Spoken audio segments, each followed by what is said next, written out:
Bom, então prosseguindo agora a parte 2, né? Nós estávamos falando justamente a questão, né, daqueles que fazem as traduções corromperem, né, as traduções com palavras que são baseadas naquilo que eles criam para poder dar apoio, né, a falsas doutrinas, né? Mas isso tudo está no plano do Pai, não é uma coisa que o homem, porque se o Pai quisesse, nós teríamos a primeira escrita por Moshe até hoje. As tábuas de pedra, né? Assim. Porque nós sabemos que no deserto, por exemplo, foram 40 anos caminhando e ninguém estragou os sapatos. Ou as sandálias, né, que usavam na época. Nem as roupas. Então o pai poderia fazer com que os pergaminhos da palavra, com tudo isso, os originais, estivessem presentes até hoje aqui na Terra. Mas ele não fez questão nenhuma disso. Muito pelo contrário, ele instituiu os escribas, né, para irem fazendo cópias. Claro que já sabendo que no final daria esse angu, né? É uma forma de selecionar também, né? Sim. Peneirar. Bom, então agora nós vamos falar sobre as 5 palavras que foram erroneamente traduzidas por inferno.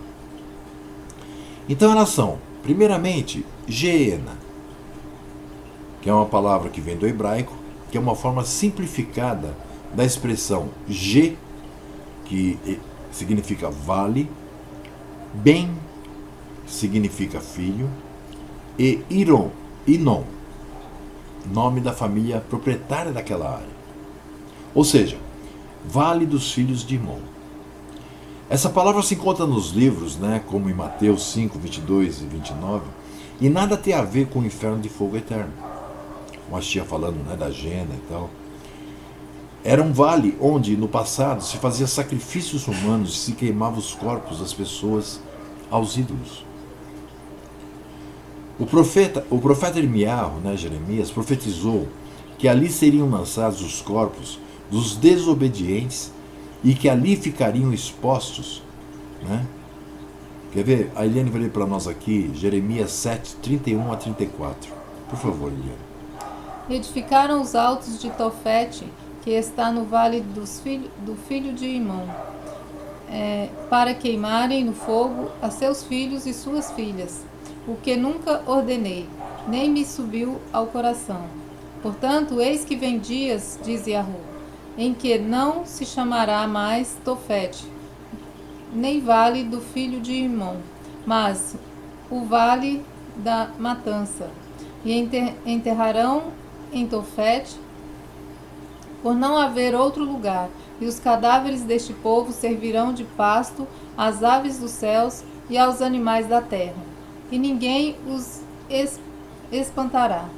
E, e farei cessar nas cidades de Yahudá e nas ruas de Yahushalaim a voz de gozo e a voz de alegria, a voz do esposo e a voz de esposa, porque a terra se tornará em desolação.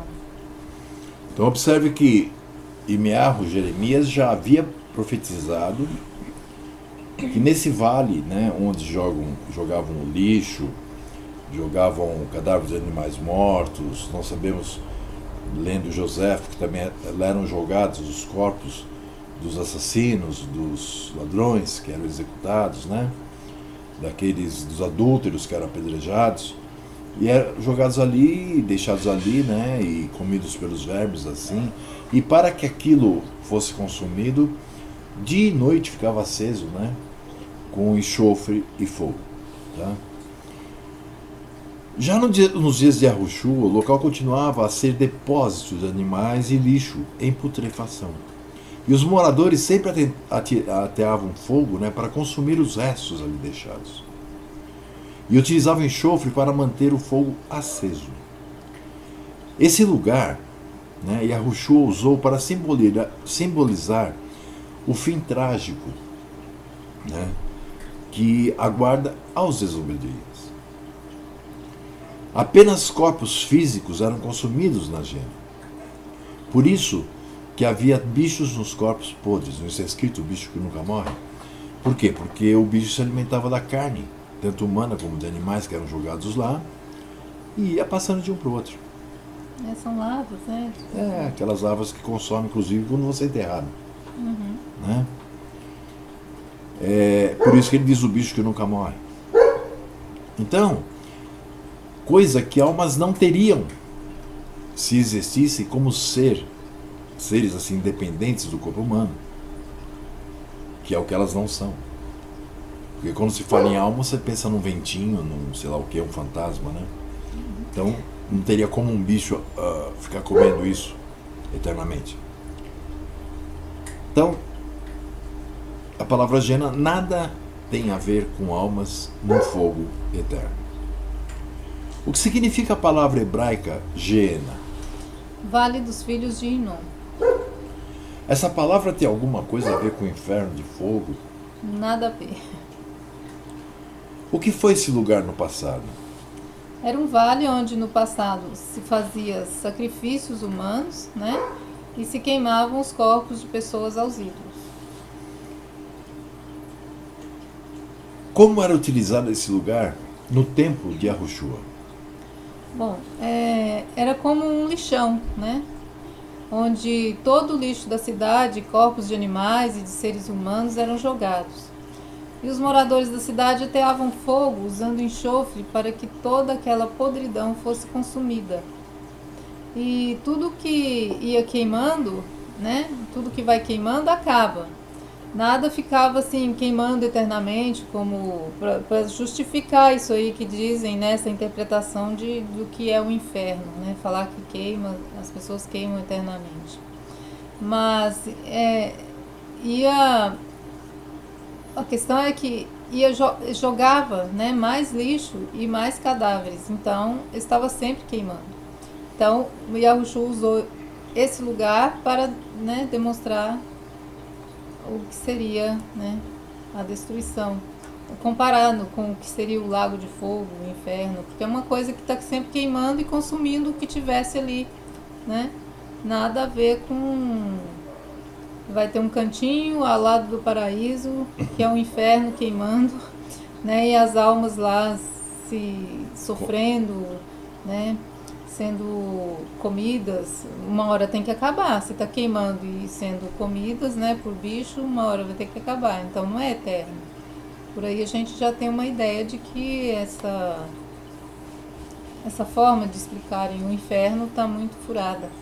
E o mais interessante também é que, por exemplo, as mesmas pessoas que falam da existência do inferno também falam a respeito de que não haverá mais morte, de que haverá paz, de que haverá apenas gozo, tranquilidade, felicidade.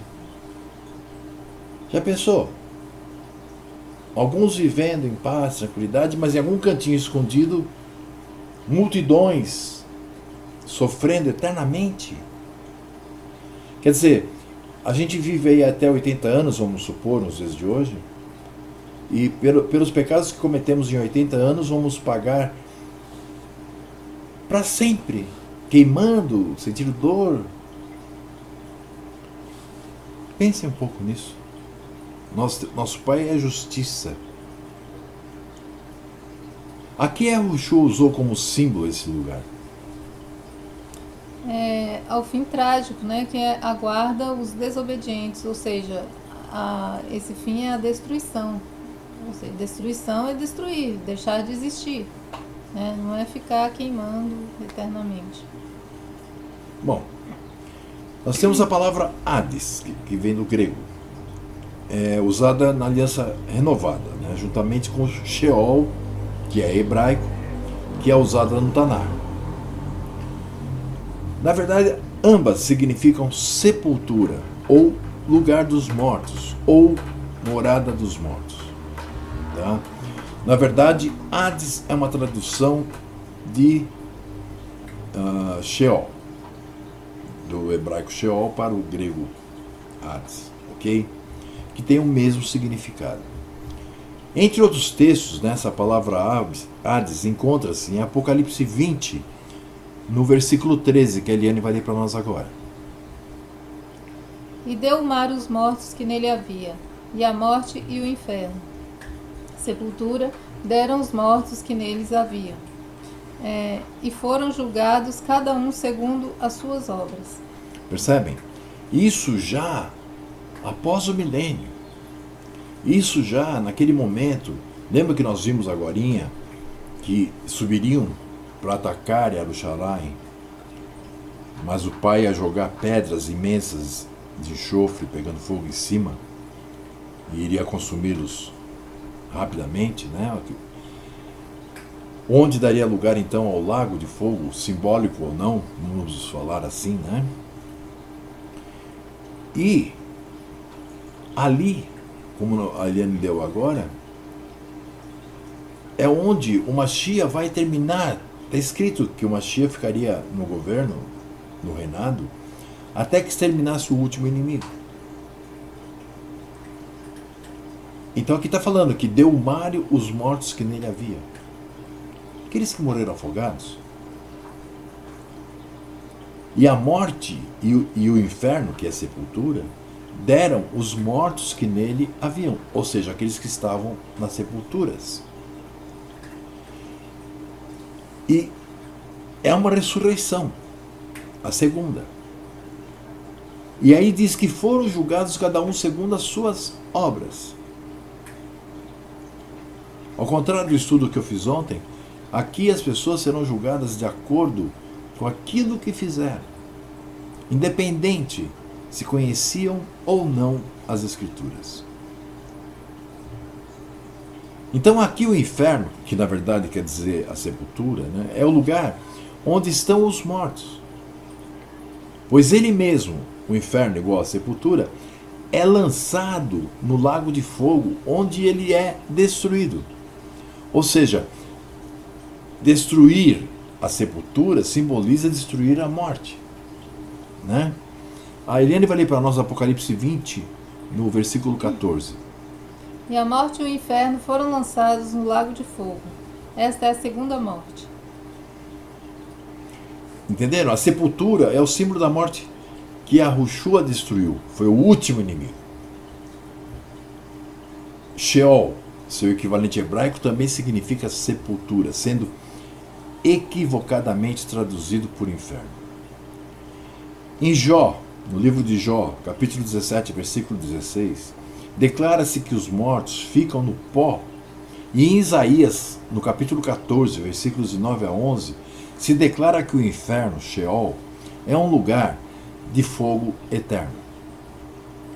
Aliás, ainda em Apocalipse 20, 10, se diz que o próprio Hassatã somente será lançado no lago de fogo que se forma pouco antes do juízo final, que é aquele lago formado pelas pedras que irão cair. Quando Yahu derrama fogo do céu após o milênio. Quer ver, Eliane, eu não pus, né, o verso. Em Apocalipse 29 diz isso, né? No verso 14 diz que o próprio inferno, a sepultura, também é lançado nesse final de tempo, né, no lago de fogo. Mais para frente nós vamos estar explicando sobre o que é o fogo ser eterno. Eliane, o que significa a palavra grega Hades, que tem o mesmo significado da palavra hebraica Sheol, utilizada no Taná? É sepultura também. Então, não tem papo. É sepultura, Não, é sepultura. É local dos mortos. Por que encontramos a palavra Hades em vários textos, e inclusive em Apocalipse 20, 13? Porque Hades significa sepultura e sepultura é símbolo de morte. Qual outra palavra também é erroneamente traduzida por inferno? É Sheol, que é uma palavra grega que também significa sepultura. O que é dito sobre o diabo em Apocalipse 20, 10? Que ele será lançado no lago de fogo, que se forma pouco antes do juízo final, né? Depois do governo de 1000 anos do Mashiach. E sobre o próprio inferno? Que também é lançado nesse final, né? No lago de fogo. Ou seja, tudo que se refere à morte e corrupção será destruído nesse dia, onde prevalecerá somente a justiça de Yahu. O que iremos explicar mais para frente nesse estudo? A questão do fogo ser eterno. né? Porque o pessoal fala, mas como é que o fogo é eterno? Então vai ter alguma coisa queimando eternamente. O que significa essa eternidade do fogo?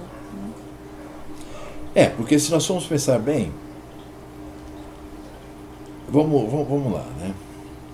Existe uma série de coisinhas, né, que influenciam as pessoas a crerem no inferno. Primeiro, existem pessoas que quando você diz para elas que não existe inferno, ela fala, mas e os maus? Né? Os ruins vão para onde? Né?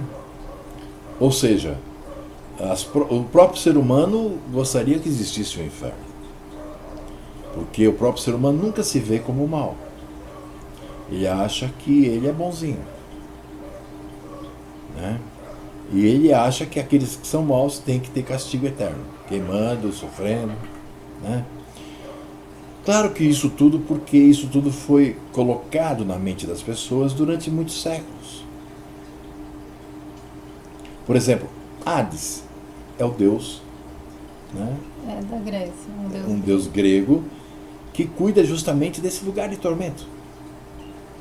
Se alguém já assistiu algum filme, né, de mitologia grega, já deve ter visto, inclusive eu já vi vários filmes sobre isso, né? É interessante. Tem o barqueiro, né, tem que dar moeda. Tanto que quando eles queimam o morto, né, eles põem uma moeda na boca dele, para que quando o barqueiro for levá-lo para o Hades, então ele tira a moeda da boca e dá para o barqueiro. Né? Então tem uma série de coisas, né, envolvidas nisso tudo, mas são tudo misticismo e são coisas realmente, sabe, que o que leva é aquilo que o pai diz, né, meu povo morre por causa da falta de conhecimento, da ignorância da realidade. Fala alguma coisa, Liane, que eu já falei pra caramba. Não, é isso, né, gente? O inferno de fogo que se prega dentro das religiões é o maior engodo, né? É uma enrolação, é para fazer com que as pessoas obedeçam pelo medo, né? A gente tem que temer verdadeiramente a Yahu, e essa forma de temor é em obediência a Yahu. Não é por ficar com medo de ser morto ou porque vai ser queimado, né? Não é nesse sentido. É porque amamos a Ele, queremos obedecer a Ele, né? Sabemos que o Pai, Ele que nos criou, Ele que nos dá tudo, é nesse sentido. Então, essa coisa da religião, usar isso, se aproveitando da ignorância das pessoas, da falta de vontade de buscar a verdade, né? É que foi rolando essa mentira ao longo dos anos, né? E também faz parte do plano do Pai, né? Que ficariam muitos mesmo sem enxergar por falta de amor à verdade. Né? Aqueles que preferem a mentira, então que morram na mentira. E na verdade não é nem preferem, né? Porque não existe escolha, né? Na verdade, a palavra diz assim, né? Que amaram mais a verdade do que amaram mais a mentira do que a verdade. Porque então, não foi lhes dado amor pela verdade. Aí, né? Fica uma coisa assim. Mas é isso. Essa mentira foi rolando ao longo dos anos e até que a gente descobre, né? Que é mentira, só depende do Pai mostrar pra gente, né? Eu, pelo menos, assim, não que acreditasse porque eu não seguia religião nenhuma, mas a gente sempre tinha aquilo na cabeça. O que a gente conhecia era aquilo. Se não acreditasse naquilo, não tinha outra coisa para crer. Porque simplesmente ficava um vazio, que era só o que se contava em volta, né? Mas hoje a gente tem esse privilégio de saber que é uma mentira, essa forma de entendimento do que é o inferno. Né? Então se despeça. Shalom, Rosh Chodesh para todos, né? Início de mês, lua nova. E até a próxima escola. Eu desejo paz, tranquilidade a todos e muita intranquilidade para aqueles que perecem. E esse estudo não acabou aqui não. Além de que ele vai ser em duas partes, nós vamos ter a parte 2 desse estudo, que é a continuação sobre o inferno. Temos muito mais provas para botarmos fogo no inferno, né? Então, Shalom, desejo a todos uma ótima noite de primeiro dia de mês, né? Rosh Hodesh, segundo mês. Que a paz e a Yahushua HaMashiach esteja sobre aqueles que ela merecem. Shalom, shalom. Beijo na testa no coração. Fomos.